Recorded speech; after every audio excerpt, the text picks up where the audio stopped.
ആ അത് പറയേ, കുഴപ്പമില്ല, നമുക്ക് നോക്കാം. നോക്കിയിട്ട് ആ 100 രൂപ. ഇല്ല പൈസ ഒന്നുമില്ല. പോ.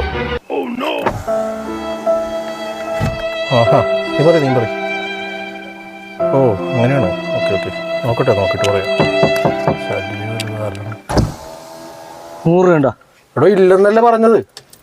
ചേഞ്ച് 100 രൂപ. ഇല്ലെന്ന് ഞാൻ പോയേ.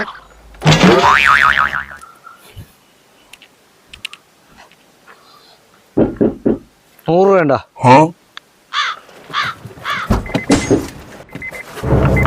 അതിനോട് ഇല്ലെന്നല്ലേ പറഞ്ഞത്. 100 രൂപ ചേഞ്ച്. പൈസ ഇല്ല. എന്താണ്?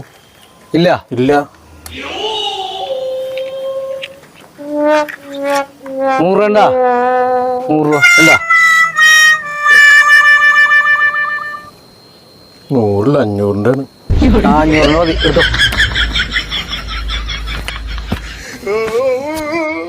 ആ ഓക്കെ എന്നാ പോട്ടെ.